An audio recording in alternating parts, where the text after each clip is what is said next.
Old Marrow City, once a thriving mining town in northern Arizona. Now, it's just a collection of skeletal buildings and empty streets, completely abandoned. But locals say if you listen closely, you can still hear the echo of footsteps. Even though no one has lived there for over 70 years.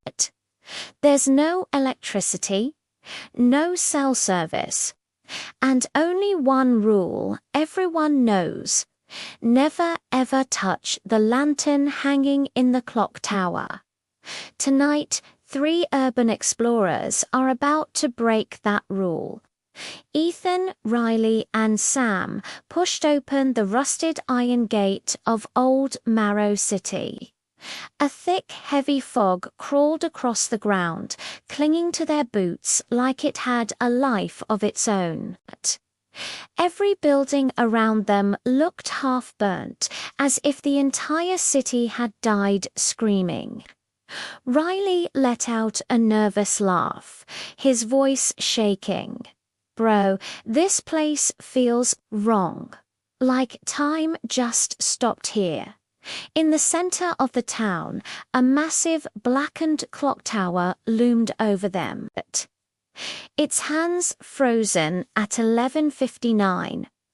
Ethan clicked on his flashlight, its beam cutting through the darkness. "Let's check that out first." As they started walking, a strange sound drifted through the dead air, the slow, dragging shuffle of feet on stone. They froze, scanning the empty streets. But there was nothing there, just silence and the unsettling feeling of being watched. The air inside the clock tower was thick with dust that danced like ash in their flashlight beams. A thick rope, once used to ring the bell, hung from the ceiling, cut clean through. They climbed the rickety wooden stairs, the structure groaning under their weight. At the very top, a single old-fashioned lantern suddenly lit itself, casting a sickly orange glow across their faces. Sam's voice was a strained whisper. "How is that even possible? There's no fuel in it." Riley, ever the skeptic, stepped forward, his hand reaching for the lantern. Ethan grabbed his wrist, his grip tight.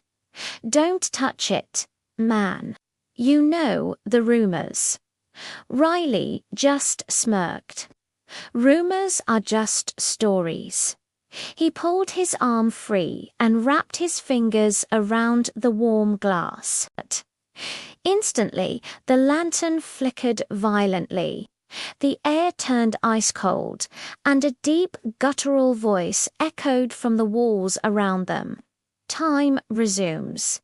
With a loud groan of metal, the clock hands lurched forward for the first time in 70 years.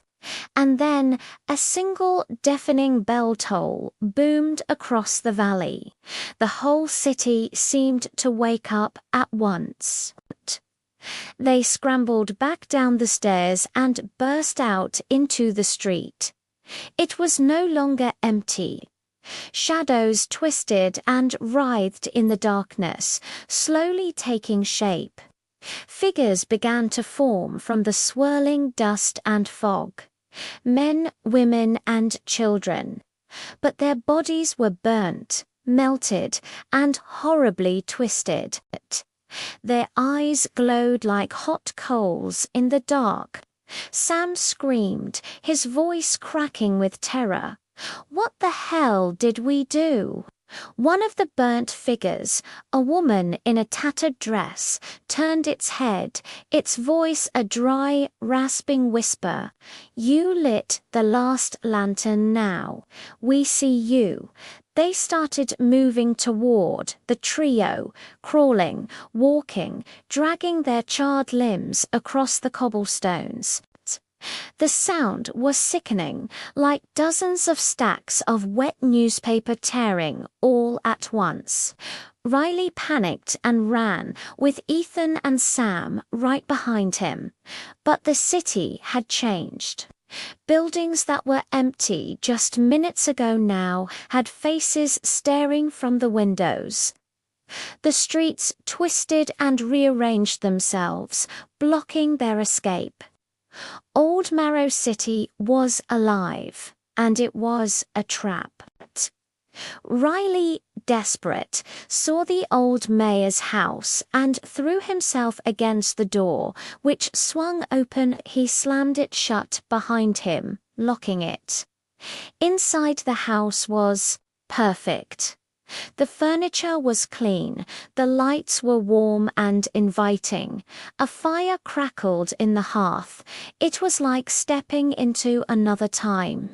Ethan's voice was a low whisper. "Why does this house look new?" A calm, pleasant voice replied from the hallway. "Because you're our guests." A woman in a beautiful 1950s dress stepped into the light, her smile wide and welcoming. And then her skin started to peel away from her face like wet paper. Underneath, her flesh was charred black. Riley let out a blood-curdling scream as she lunged, her burnt hands grabbing him. The beautiful house melted away, revealing the burnt ruins it truly was. Ethan and Sam bolted, but the city itself seemed to shrink around them, the alleys and streets funneling them back toward the clock tower.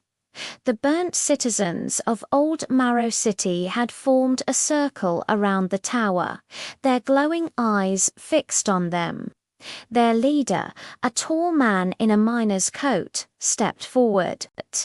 Half his face was melted away, and his eyes glowed like lava. His voice was the sound of grinding rock. "We died at 11:59, he said. "The lantern was our seal, trapping our final moment. Now, someone must take our place." He raised a charred, skeletal hand and pointed directly at Ethan. Before anyone could react, Sam shouted, "No, take me instead." The leader slowly turned his gaze to Sam, a grotesque approximation of a smile spreading across his ruined face. "Generous souls. They last longer." The crowd of burnt figures surged forward, pulling Sam into their midst. His screams echoed through the night, then were abruptly cut short. The lantern in the tower flared, burning brighter than before it. Ethan stood frozen in horror as the city began to turn to ash around him. The buildings collapsed into dust, the burnt people crumbled into nothing. Within seconds, Old Marrow City was gone, completely vanished from the face of the earth. Only the clock tower remained, standing alone in the desolate landscape. Its lantern burned bright, and if you looked closely, you could see a new silhouette inside, a figure holding it, trapped for eternity. A final faint whisper echoed across the empty desert.